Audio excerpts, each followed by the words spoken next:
Hello everybody, I'm Paul Beckwith. More and more papers are trying to tease out the, if you like, the social cost of carbon. You know, how much will our economies be affected as climate change continues to accelerate? So a good example of this type of analysis, combining climate change models and financial or economic models, came out recently in this PNAS paper, which I'm going to talk about in this video. So this is the peer-reviewed scientific paper, which is open source. Weakening AMOC reduces ocean carbon uptake and increases the social cost of carbon. Okay, so this is the topic of this particular video. And before I go into this paper, it's a Max Planck Institute for Meteorology paper. This is a news article on it. Weaker ocean circulation could cost trillions of dollars is the bottom line. So the AMOC, of course, is Atlantic Meridional Overturning Circulation. It's a major motor, if you like, for the global climate, and it's beginning to falter. It's a massive system of ocean currents called the AMOC, the Atlantic Meridional Overturning Circulation. It includes the Gulf Stream. So this new study is a collaboration by experts at the University of Hamburg's Cluster of Excellence for Climate Research and the Max Planck Institute for Meteorology. It shows a weaker AMOC could produce long-term costs amounting to several trillion euros by the year 2100. So the AMOC transports water, warm water, north from the tropics and cold water back to the south at depth. So it's like a radiator for Europe's climate. Until recently, economic research has considered a weakening AMOC to be beneficial to the planet because it would cool the northern hemisphere while we have global warming. But a weakened AMOC would further accelerate climate change, explains co-author and climate economist Felix Schaumann, PhD candidate in sustainability economics at the University of Hamburg and the Max Planck Institute for Meteorology. So they put together a visualization, a video on the currents, and it's by the Climate Visualization Laboratory, and I think I'll show you that video or at least parts of it, because it's awesome. So as the Arctic melts, right, we get huge amounts of fresh water flow into the ocean, right? It dilutes the seawater. It becomes less salty. That reduces the density of the water, so it sinks more slowly, and its sinking is what drives the AMOC. So a reduction of the sink rate of this water will likely slow the AMOC, and because the AMOC slows, there's less carbon dioxide is transported from the surface of the ocean to the deep ocean. So more CO2 remains in the atmosphere. That accelerates global warming. So this is very bad news. So they combine the climate models with economic models to try to estimate the economic impacts. And this acceleration of climate change from a reduction of carbon sequestration in the deep ocean would result in more CO2 in the atmosphere, so we get more frequent and extreme weather events like heat waves, droughts, and floods. So the social cost of carbon increases, like to the tune of trillions of euros.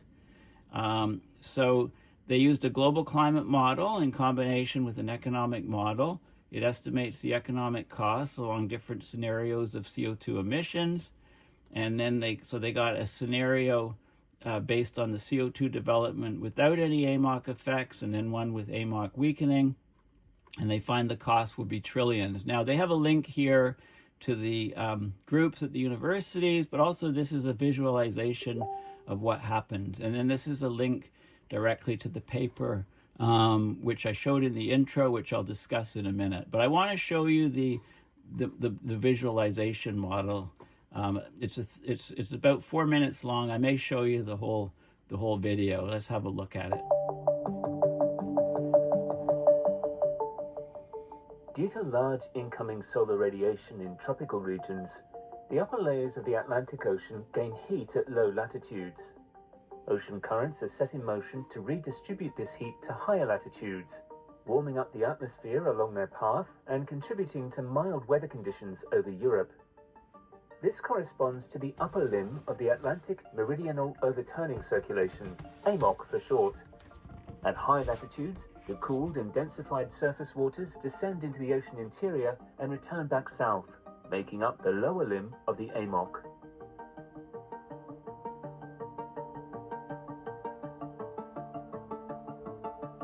Let us follow the AMOC water movement by deploying and tracking particles. Vigorous warm currents flow northward along the western boundary of the Atlantic. We start in the North Brazil current, which first breaks up into strongly rotating circular eddies, which then feeds the flow into the Caribbean Sea. Away from the boundaries, the current velocities are weaker. In the Gulf of Mexico, the current makes a sharp turn into the Florida Straits and ends up in one of the largest current systems in the world, the Gulf Stream. Here again, energetic eddies can be seen with particles rotating for a long time around the eddy's center. Further north, the Gulf Stream continues as the weaker and less defined North Atlantic current. Part of the flow continues into the Nordic seas, and the other part goes around Greenland into the Labrador Sea. Along the way, the surface waters become cold and therefore dense, plunging into the deep when they become heavier than the water below, in a process called convection. They then flow southwards as they encounter water of similar densities. This forms the deep western boundary current, the lower limb of AMOC, which starts at the southern tip of Greenland and then closely follows the continental slope. At the exit of the Labrador Sea, the deep western boundary current goes around the Flemish Cap and enters the region below the Gulf Stream.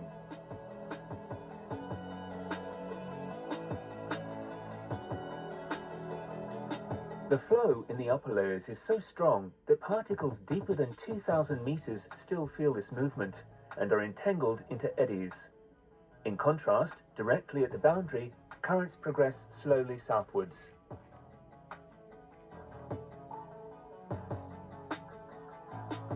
The flow, at depths of 2,000 meters south of the Gulf Stream eddy region, is mostly confined to the continental slope and follows the bottom topography. Along the South American continent, the continental slope is interrupted by large underwater promontories, which the deep western boundary current needs to circumvent. While going around them, meanders and eddies are generated. The flow becomes unstable. One of those regions lies in the southern hemisphere off the Brazilian coast. The deep western boundary current is disrupted into eddies, and beyond there no longer flows as a well-defined current. The lower limb of the AMOC, from there onwards, is dominated by ocean eddies.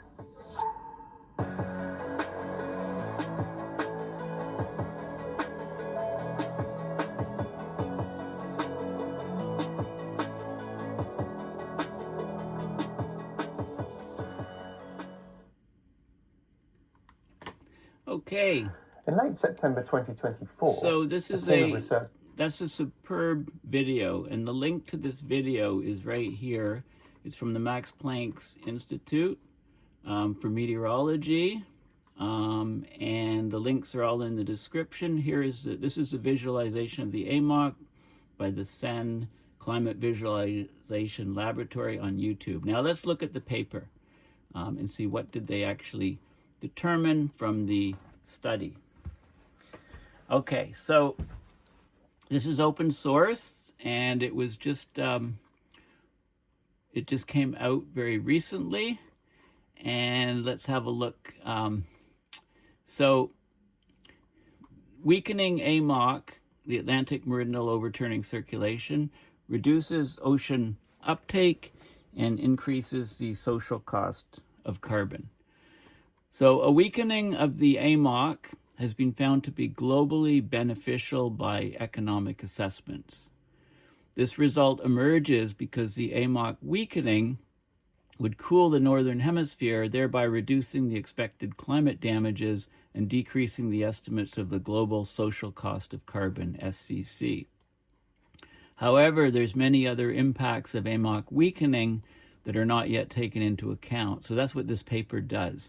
So they added another impact channel. They quantify the effects of the AMOC weakening on ocean carbon uptake, right? So at the surface of the ocean, at the ocean atmosphere, the water atmosphere interface, you get a lot of exchange of CO2. So if CO2 levels are much higher in the atmosphere, more CO2 gets absorbed into the acid. It forms carbonic acid, acidifying the oceans, but also that carbon is in the surface. And as long as there's vertical mixing, that carbon in the surface water can eventually go down into the abyss. So it's a mechanism for ocean carbon uptake.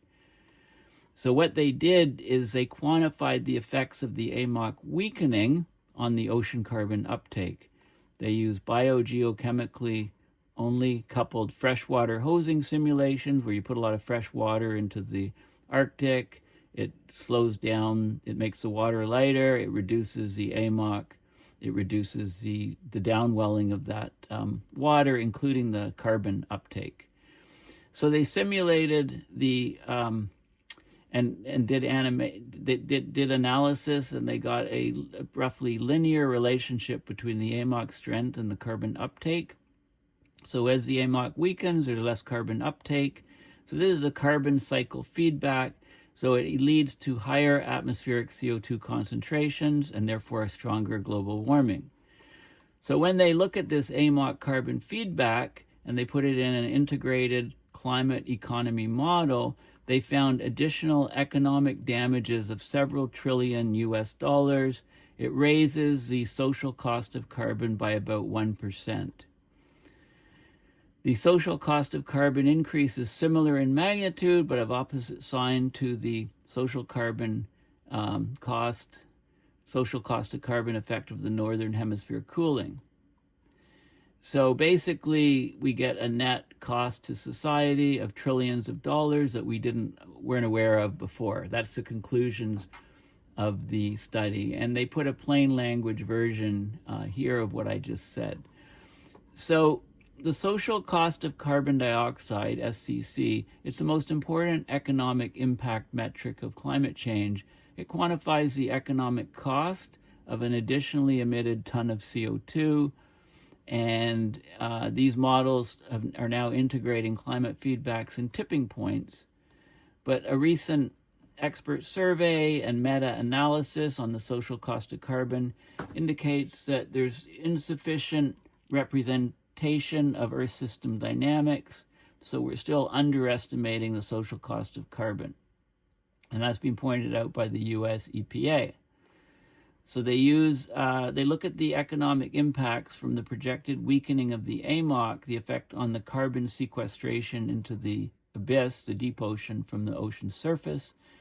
The AMOC, it turns out, is crucial for regulating Earth's climate and for capturing that carbon deep into the ocean. So a reduction can severely impact the temperature and weather patterns around the globe by causing accelerated global warming.